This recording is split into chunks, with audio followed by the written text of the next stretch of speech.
Good evening. Welcome to Left, Right and Centre. I'm Vishnu Shom. On the program this evening, in a stunning escalation of tensions, relations between India and the United States are plummeting to new lows, sparked by explosive comments from White House Trade Advisor Peter Navarro. Labeling the Russia-Ukraine conflict as Modi's war, Navarro accused Prime Minister Modi of fueling Moscow's aggression through India's massive purchases of discounted Russian oil, now accounting for between 35 and 40% of New Delhi's imports. The road to peace runs through New Delhi, he insisted, slamming India for acting arrogantly and siding with authoritarians, that's the word he used, like Russia and China. Now, these remarks came hours after President Trump's 50% tariffs on Indian goods took effect yesterday, targeting over 55% of exports like textiles and jewelry and explicitly penalizing India's energy ties with Russia. New Delhi has fired back, calling the levies unjustified and unreasonable. But analysts warn that this could unravel decades of a strategic partnership, pushing India towards deeper engagement with Beijing and Moscow. Well, as these trade wars brew and egos clash, is the Indo-U.S. bromance officially over? That's the question we are looking at tonight. The key differences which exist now between India and the United States. So let's just bring out a six-pronged war, a graphic which indicates the differences between Trump and India at this juncture. It's not just oil that we are talking about. So let's bring up the graphics if we can, go point by point on the differences which exist between India and the United States at this stage. As we get ready let's have those graphics. The six-pronged war by Trump on India. Number one, tariffs have doubled to 50%. This was completely unexpected. India never expected something like this to happen from a close strategic ally. Trump has actually gone and enforced this. Exports and jobs as a result of this are at risk. India believes that we will be able to manage our economy, but we have to wait and see whether we're going to take a GDP hit.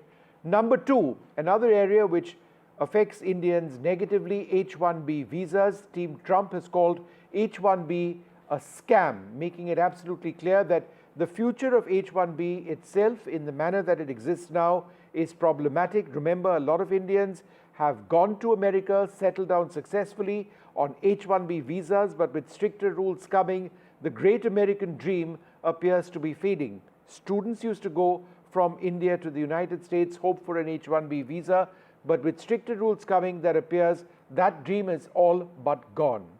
The other area which works against India, student visas. Now, the US administration says there have been cases of Indian students or students in general being on student visas forever. In other words, getting a student visa, continuing their studies, keeping on doing that and living in the US for a long period of time. Now there will be a fixed 4-year tenure, depending on the course, of course, for student visas. So 4 years, you get an undergraduate degree. After that, no possibility of working potentially, assuming this becomes the law, and then you have to come back. Again, this shatters the American dream, which many people dreamt about. Will America be as attractive a destination for Indian students? Some would suggest that that's just not going to be the case anymore. Indians presently are the number one foreign students in terms of numbers in the United States. Then, of course, energy security. The tariffs are linked to India's continued Russian oil imports, it should be mentioned. India is absolutely clear that as far as we are concerned, we have to continue importing Russian oil because it's part of our strategic autonomy. There are double standards from anybody who says that, look, you need to stop, but we won't. Europe continues to meet its energy requirements from Russia, and China continues to, but have they been sanctioned on this? No, they haven't. So there are trade pressures, and then, of course, there's the entire energy issues. It's all come together. Number five, diplomatic relations. The language which we are now seeing is language which just a few weeks back nobody would have expected, with the US now saying that it is Modi's war in referring to the Russia-Ukraine war, in saying that the path to peace goes through New Delhi, that there are Maharaja tariffs which India has in place.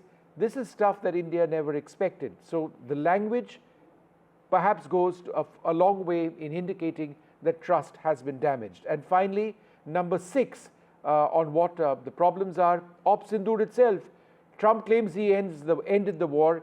India has all along said, no, that's not the case. Pakistan came to the table. When they did, India decided to end it.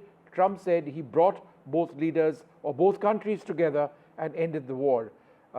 He says that over and over again, and India over and over again have said, look, that's just not the case. So what is the relationship like right now? Dr. Mohan Kumar, former Indian ambassador, joins us. Gurcharan Das, the economist and author. Anjali Das, India's former ambassador to the World Trade Organization. And Bill Drexel, a geopolitical analyst at the Hudson Institute. Mr. Drexel, let me come to you first.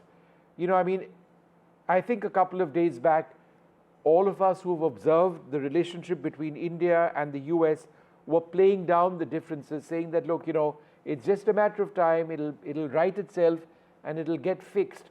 But I do believe at this stage that there's a long way before that gets fixed. This trust has been eroded completely. Where do you assess, or where do you see relations between Washington and New Delhi presently? Well, I think you're right that we're facing a conjunction of a lot of disparate issues all at the same time. We're at the lowest point we've been at in a quarter century, which is very alarming. The hedge that I think people need to consider is that this administration is very given to large, sudden reversals. And we've seen this now where, when this administration started, we all presumed there would be another very close relationship between President Trump and Prime Minister Modi. And suddenly we have this about face. I think another about face is totally possible. It's very, very difficult to predict where this administration is going. And it's very open to huge shifts forward and backwards. So I think there's still hope, but you're right that there's a lot to disentangle and a long way to go from where we are now. Gurcharan Das, how does this impact the Indian economy? We've seen all sorts of reports. On the one hand, you've got India saying that, no, we can weather the storm. Yes, we've got a significant buffers, etc., etc. There are other reports which say that 1%, up to 1% of our GDP growth could be hit. In your assessment, how are we going to be hit by 50% tariffs? Well, I think it's very sad. I think millions of people are going to lose their jobs, their livelihoods, and this was all avoidable. This is not something that it's been the result of egos on both sides, and frankly, smart nations pursue their goals with humility, and our goal is Viksit Bharat. That's the prize that we are shooting for, to make our country into a middle-class country. Everything else is secondary. Defense policy, political policy, diplomatic policy, all the policy, it should be 8% growth. Now, if you look at it this way, the only explanation, we came very close twice to having the trade deal done, but it was sidelined because of egos.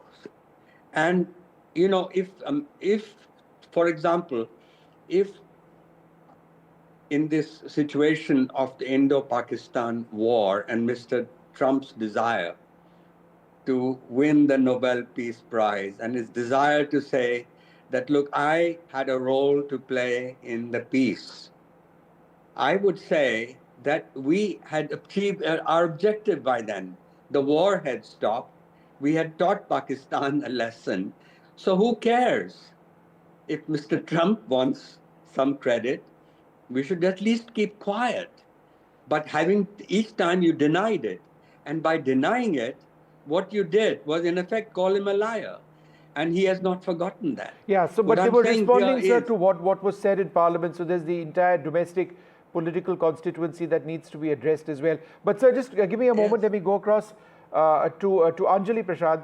Ma'am, if India is to stop, hypothetically, the import of Russian oil, come under pressure and then look for oil elsewhere, wouldn't there be an oil shock, as it were, in other parts of the world? Wouldn't there be massive inflation in oil prices? First of all, I think that we should not be arm twisted and stop our imports. We are a sovereign country just as the US is, and we have a right to decide on our economic interests. So I wouldn't even go down that road of speculating that we should stop our oil imports from country X, Y, or Z.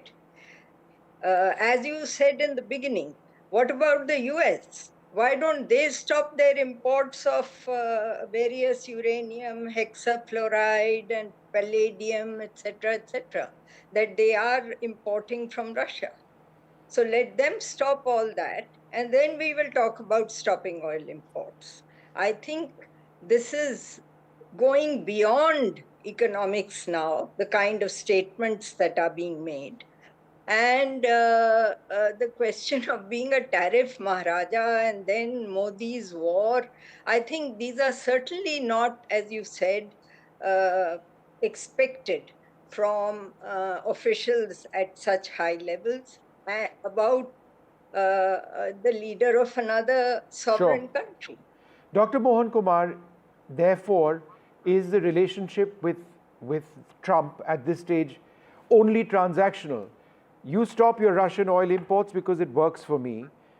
You lower your tariffs because it works for me. Apple needs to quit India and start manufacturing in America because it works for me. Is that how strategic partners should be talking with each other? I think, thank you for having me. I think what needs to be borne in mind that international relations is not about principles alone. Countries will follow principles, but at the end of the day, every country has its vital national interest. It has to be protected. The way I see it, the relationship with the United States is in full-blown crisis. I still believe it's a consequential partnership, so we need to keep the talking. I have said openly that no capitulation, but no confrontation, and we need to have the conversation going. I also believe that this is a serious test for India's foreign policy based on multi-alignment. So it's good the Prime Minister is going to Japan. He will go on to China. I think the root cause of all this, frankly, if you leave aside the egos and the rest of it that your panelists have spoken about, I think Trump and the United States is fundamentally changing the relationship with India. They are stopping to look at India as a counterweight to China. They are no longer going to see India as a counterweight to China. My suspicion is that President Trump will do a grand bargain with China. So I think India has to look at the relationship with the United States on its own merit. We don't give up on what we consider red lines. Forget the noise, forget the ego issues, just negotiate with them on the hard aspects of bilateral relations. I think in a way it frees you up in terms of your relationship with China and Russia. Pursue those in terms of it to the extent that it provides you a vital national interest and your advantage, and then see where it goes from there. But I think you have to play all your cards, play all sides, and frankly, play the long game. That's the only way this relationship can work now. And I think that is what India is doing, frankly. Mr. Drexel, there was always a sense that the United States needed India as a buffer against China, not just strategically or militarily, but economically as well. The India growth story continues at one level. But America is striking its own deals with China. The relationship between Trump and Xi is complicated. America hasn't put tariffs on China despite that importing more oil than India does from Russia. Therefore, is the premise of the relationship between India and the United States of India being a buffer, right, against China, is that essentially gone? Well, I think I agree with Dr. Kumar that this administration is very interested in what India can provide the United States now transactionally, and much less focused, if not having let go of, the idea of India as a counterweight to China for the time being. I think there's an open question. A lot of people say Trump's going for a big, beautiful deal with China. Others say Trump is trying to address a series of important foreign policy issues in advance of taking on China head on. So there's a question, is this part of the strategy, or is this an issue of sequencing where it's setting the stage to go after China more directly? My sense is, from what I understand of the administration, is the latter, that they have not put the tariffs on China for Russian oil, but they have not said that they will not be doing it. So I think if I were a Chinese economic analyst, I'd be preparing for that, because I do think this administration at some point, unclear when, will have to set its sights more directly on China. Let's just, for a moment, listen into the latest remarks made by Peter Navarro. This entire discussion is pegged to those remarks and what Washington increasingly thinks of New Delhi. Prior to the invasion of Ukraine in February 2022, India bought virtually no Russian oil. I mean, it was like 1% of their needs.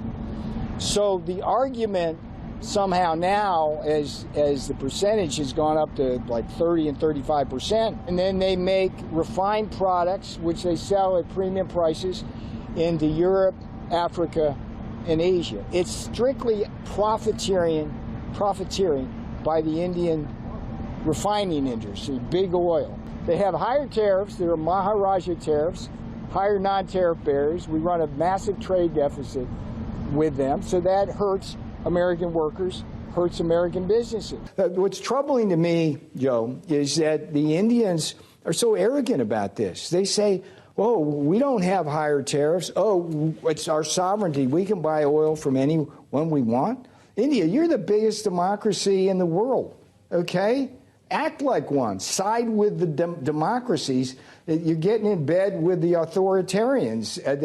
China, you've been at quiet war with them for decades. They invaded Aksai Chin and all your territory. These are not your friends, folks, okay? And the Russians, I mean, come on. The road to peace runs in part through New Delhi.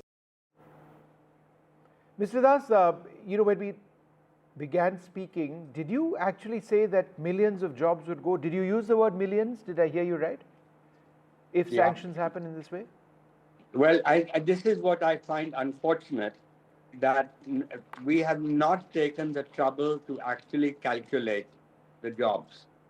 And easily we are making these comments, oh, but we can sell to other countries, etc.